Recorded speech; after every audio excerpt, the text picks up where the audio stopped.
The roads leading to Parliament were busy with the colours of the Uganda flag at Parliament, indicating that the swearing-in ceremony was underway. Security in and around Parliament was tight. We were instructed to move away and film from a distance, so we decided to camp at the National Theatre. But we were not alone. As there were other groups of people being tossed around, they decided that if they could not enter Parliament, they would simply enjoy the event from wherever they were. Don't disorganize us in Uganda. We are very peaceful during election. Who are you to disorganize us? Why are you provoking us like this? Who are you? Some female MPs wore their gomeses perfectly, exuding confidence. Smiles stretched from ear to ear as selfies became the order of the day. Even from a distance, their excitement could not be hidden.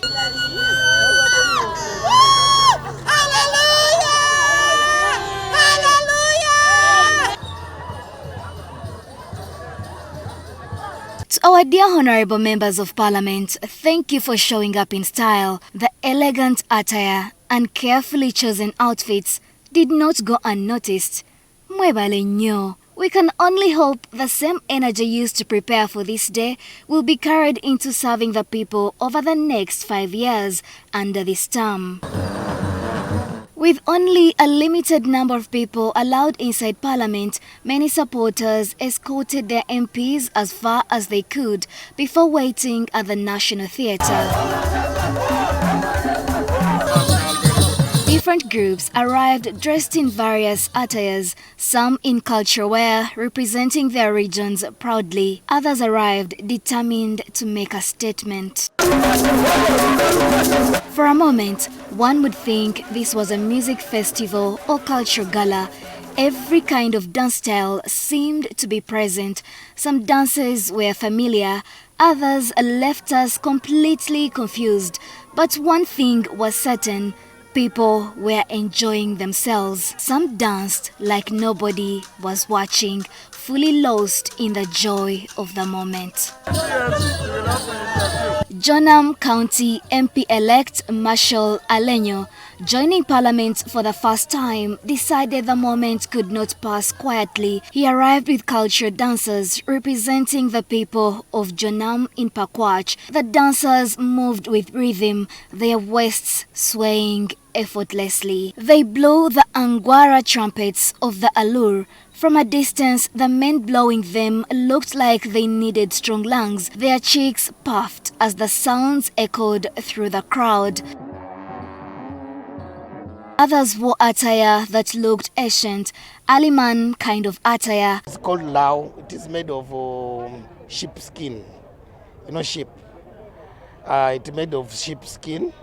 Long time ago, elders used to cover themselves like this wherever they are going to dance. Some groups began with prayers, while others appeared determined to seek blessings from both God and their ancestors before the new political journey officially began. Even vendors selling snacks and drinks could not resist joining the dancing. Perhaps they were advertising their products, or perhaps the vibe was simply too much to ignore. They say when you get the choice to sit it out or dance, you should dance, and people truly danced. After all, it may be another 5 years before many of these honorable members are seen shaking this freely again. Some dancers wore animal skins and tails that swung with every movement, men decorated with feathers in their hats. It was a beautiful sight. But if anyone ever needs energy in life, they should borrow it from the Hajats and Hajis who attended this celebration. Their joy was unmatched. The supporters from Aringa East constituency understood the assignment perfectly. They came prepared to celebrate their MP in full force.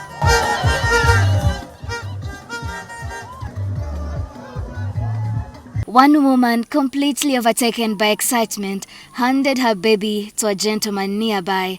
Aona kubo muziki.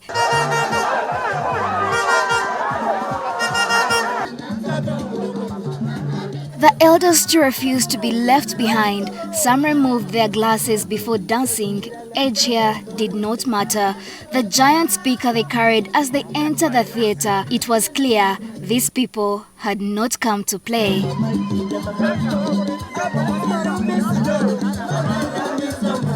On one side were the dancers from the north, and on the other were the Bagisu dancers, showing Kampala how things are done in eastern Uganda. Their dance style seems to demand strength. Legs flew into the air, knees bent, backs twisted, shoulders were being shaken in all forms of movement. Despite the noise, excitement and dancing everywhere, there were still a few people who simply decided to take a nap. For some groups, the celebration also came with drinks in the middle of the afternoon. Curious, we approached one group only to learn they had traveled to celebrate the swearing-in of Terego East Member of Parliament, Babanga Wilfred. Many of them could not hide their excitement because it was their first time in Kampala. One can only imagine the stories they will tell when they return home. Most admitted they had never tasted some of the alcohol they were seen taking. They decided this was the perfect chance to explore city life. They seemed to be enjoying every sip. This one I did not take before, but because of the excitement, now I'm taking it here in Kampala because of Babanga. Babanga has brought me to test this. I'm excited because of him. I used to take nguli, local nguli, cassava lager. So kabisa, I used to take those ones with 1,000. But today, Babanga has at least let me to take something of 15,000 in Kampala, which I had not tested before. The tall buildings, busy streets was their key highlight. A few even joked that after seeing Kampala, they no longer want to return home immediately. That's why I was telling you, if I want to get a money here, I just remain here. All that I will go to Terego to teach people in Terego how things are good here in Kampala. This is my first time to Kampala. So we are very excited, very excited to see Kampala, to see Parliament, to see other tribes, to see other things which people are doing. We are really very excited. We can only hope that Honorable Babanga will take some of the things in Kampala that people of Terego liked to Terego. In some other corner, some had to take photos to keep memories. They were being taken in all forms and styles.